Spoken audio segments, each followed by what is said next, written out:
The British establishment is trembling. Behind the gilded gates of Westminster and Buckingham Palace, a political earthquake is tearing through the foundations of power that have stood for generations. Nigel Farage's Reform Party is surging like a tidal wave, swallowing entire Labour strongholds in a matter of weeks. The government that promised change is watching their support collapse in real time, hemorrhaging voters faster than anyone thought possible. But that's not even the most shocking part. While politicians scramble to save their careers, the palace itself is facing a crisis so profound, so unprecedented, that it could reshape the monarchy forever. The numbers coming out of the latest polls aren't just bad for Labour, they're catastrophic.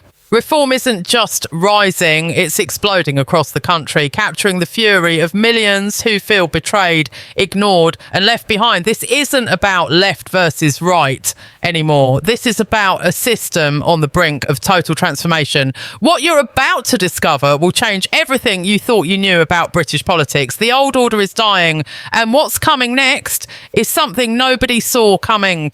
The political landscape of Britain has been turned completely upside down, and the shockwaves are reverberating through every corner of the establishment. Just months ago, Labour swept into power with promises of renewal, stability and a break from the chaos of the previous government.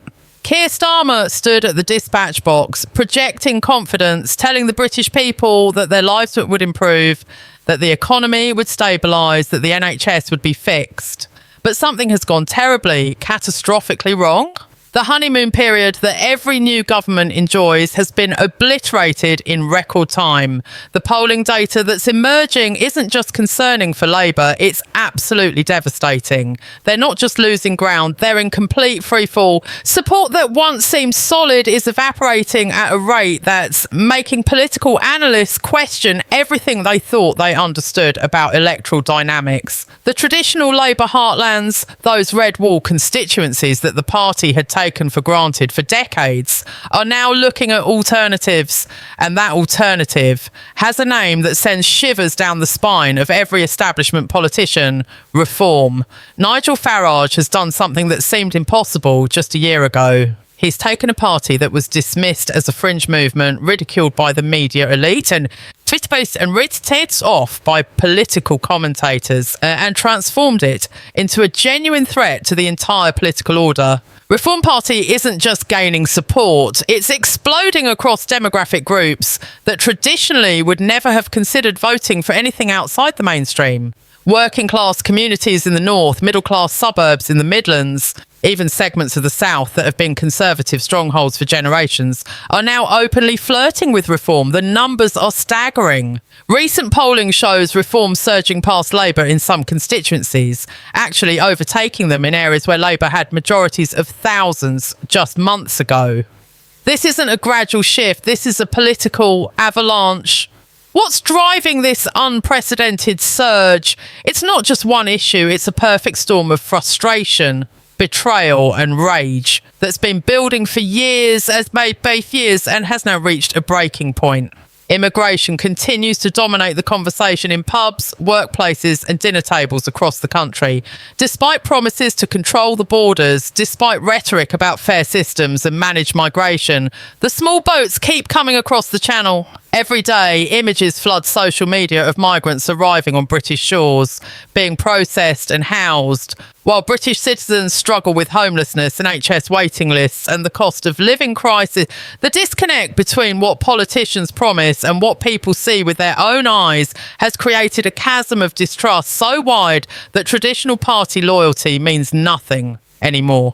People feel lied to, and they're not wrong. For decades, both Labour and Conservative governments have promised immigration reform, tighter controls and a system that works for British citizens. Yet the numbers keep rising, the system keeps failing, and ordinary people feel the impact in their communities, their schools, their hospitals and their job markets. But immigration is just one piece of this explosive puzzle.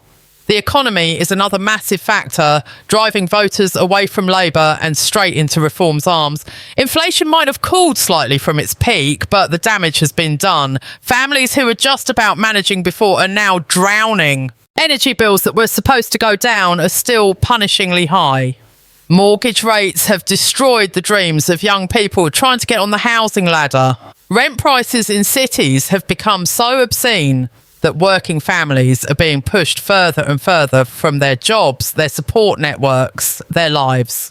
And what has Labour done about it? The government's response has been a series of tax increases, borrowing that's fueling future inflation, and spending priorities that seem completely disconnected from what ordinary people actually need. While the government announces billions for foreign aid and climate initiatives, pensioners are losing their winter fuel allowance, working people are being hammered with higher taxes, and small businesses are being strangled by regulations and costs. The NHS, that sacred institution of British life, is crumbling despite Labour's promises to save it. Waiting lists aren't just long, they're at record-breaking levels. People are waiting months for GP appointments, years for specialist treatment, and the stories of suffering are everywhere. Cancer patients missing crucial treatment windows. Elderly people left in corridors for hours. Mental health services so overwhelmed that people in crisis are turned away. The public was told that Labour would fix this, that they understood the problem, that they had the plan. But the reality on the ground tells a completely different story. Doctors and nurses are exhausted, demoralised, leaving the profession in droves. The system is being held together by the heroic efforts of frontline staff working under impossible conditions. But even their dedication has limits. And when people look for explanations, when they ask why the NHS is failing despite record funding, they see a system bloated with administrators, paralysed by bureaucracy and struggling under the weight of a population that's growing faster than the infrastructure can handle. Then there's the culture war, and this is where reform has really struck gold with voters who feel the country they grew up in is disappearing before their eyes. The constant emphasis on identity politics, the pronoun debates, the rewriting of history, the attacks on traditional British values and institutions, all of this has created a massive backlash that the establishment completely failed to see coming. Ordinary people feel like they can't say what they think anymore, that they're being lectured to by elites who don't live in the real world, who don't understand their concerns, who dismiss them as bigots if they dare to question the latest progressive orthodoxy. When a politician can't define what a woman is, when schools are teaching gender ideology to young children without parental consent, when British history is presented as nothing but a legacy of shame, people feel like they're losing their country. And Farage understands this. He speaks to these concerns directly, without apology, without the careful diplomatic language that career politicians use. He says what millions are thinking but are afraid to say out loud. The collapse of Labour's support isn't happening in isolation, and understanding the full scope of this political earthquake requires looking at how reform has managed to position itself as the voice of the forgotten majority.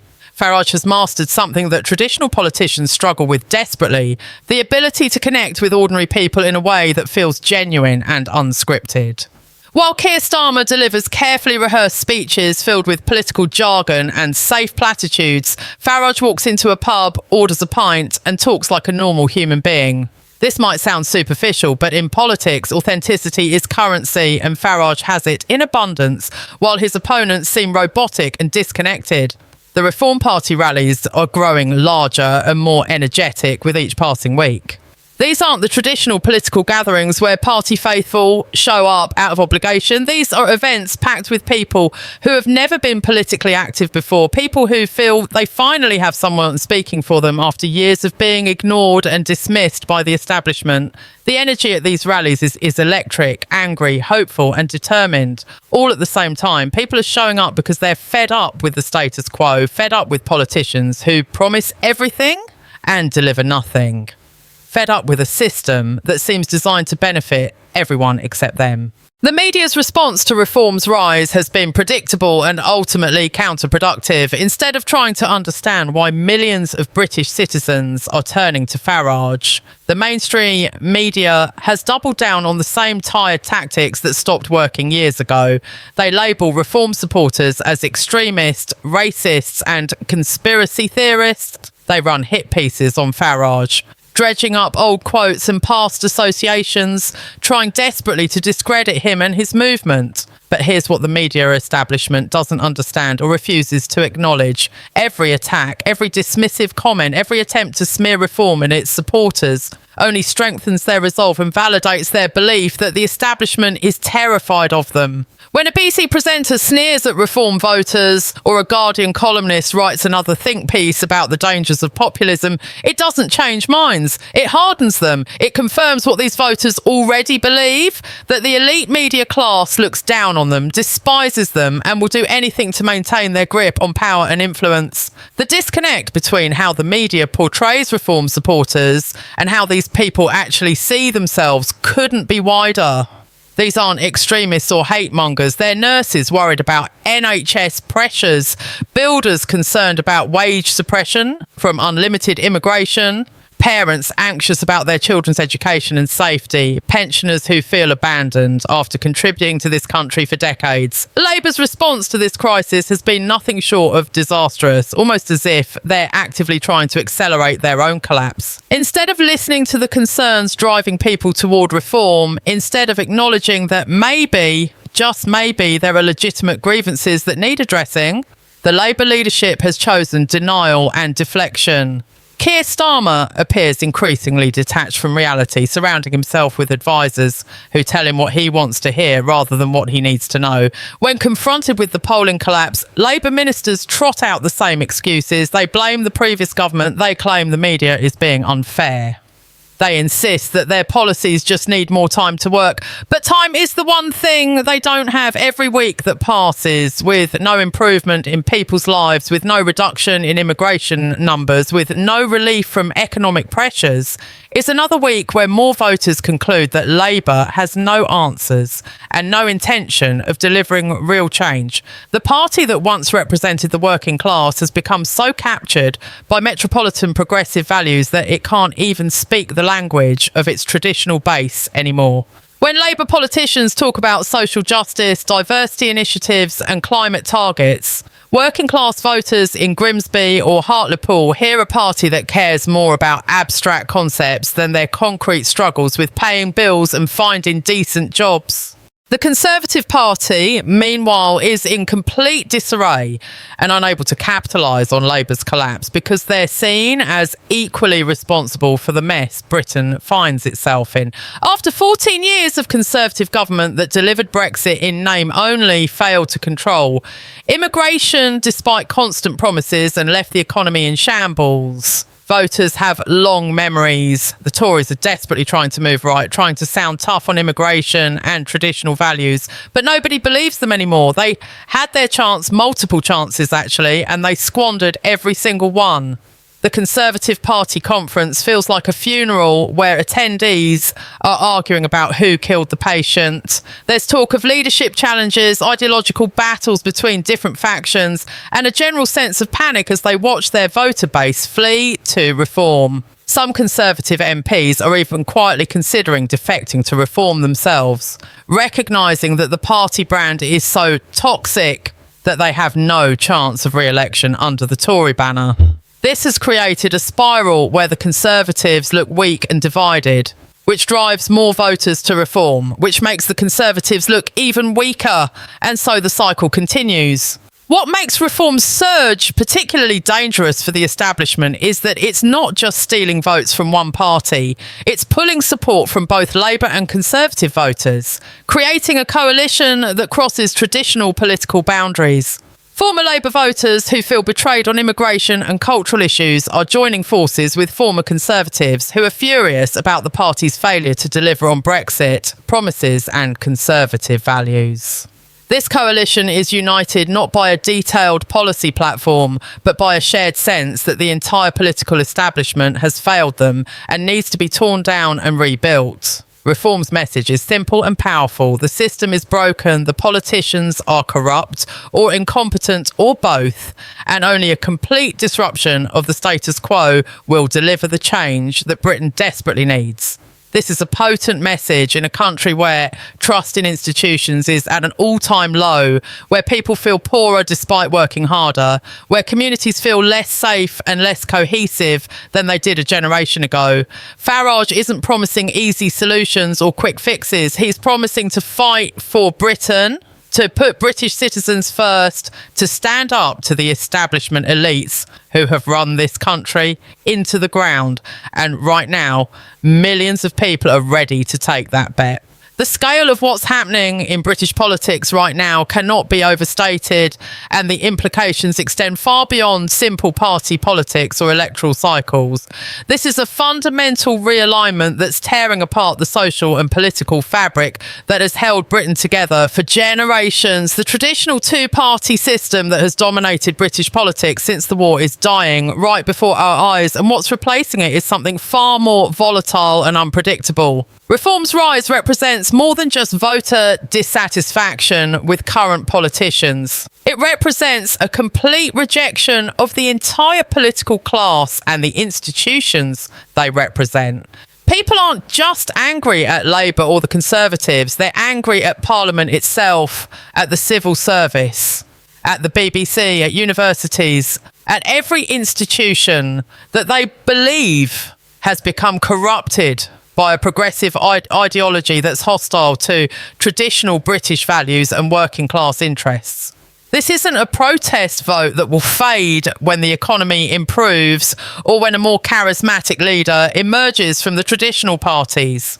This is a seismic shift in how millions of people view politics, power, and their place in society. They've concluded that the system isn't just broken, it's rigged against them, and only by supporting someone completely outside that system can they hope for real change.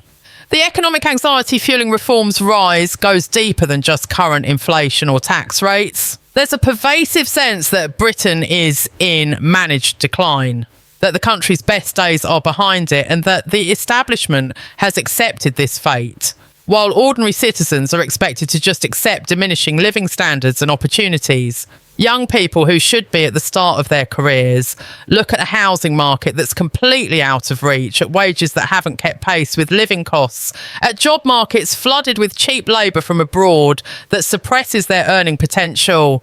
They see their parents' generation enjoying final salary pensions and property wealth that they'll never achieve themselves. Middle-aged workers who played by all the rules, who worked hard and saved responsibly, find themselves struggling to make ends meet while watching billions sent overseas in foreign aid or spent on accommodating unlimited immigration. Pensioners who built this country are being stripped of winter fuel payments while illegal immigrants are housed in hotels at taxpayer expense. The sense of injustice isn't subtle or abstract. It's visceral and immediate, felt in every household budget, every mortgage payment, every look at a bank statement that shows money going out faster than it comes in. The immigration issue has become the focal point for all these frustrations because it's visible, measurable and undeniable. Every day brings new footage of boats crossing the channel, new statistics about asylum applications, new stories about the pressure on public services. The government's inability or unwillingness to stop this has become symbolic of their failure on everything else. If they can't even control who enters the country, how can they be trusted to manage the economy, fix the NHS or address any other challenge? Farage has made immigration the centrepiece of his campaign, and it's working brilliantly because he's tapping into concerns that go beyond simple xenophobia or racism. Despite what the media claims, people aren't opposed to immigration in principle. Britain has always been a nation that welcomed those fleeing genuine persecution or those who come to contribute and integrate. What people oppose is uncontrolled immigration that brings no economic benefit, strains public services beyond breaking point, and creates parallel communities that reject British values and refuse to integrate. They oppose a system where illegal immigrants who break the law to enter the country are treated better than British citizens who've contributed their entire lives. They oppose politicians who lecture them about diversity while living in expensive neighbourhoods, untouched by the consequences of mass immigration. The cultural dimension of this crisis is equally important and often misunderstood by commentators who dismiss it as mere nostalgia or resistance to progress. What's actually happening is that millions of British people feel like strangers in their own country, watching traditions and values that defined British identity for centuries being systematically dismantled and replaced with something alien and hostile. The constant emphasis on Britain's historical sins, while ignoring or minimising its achievements, has created a narrative where patriotism itself is seen as somehow problematic or embarrassing. Schools teach children to be ashamed of their country's history rather than proud of the freedoms, innovations and democratic traditions that Britain gave to the world.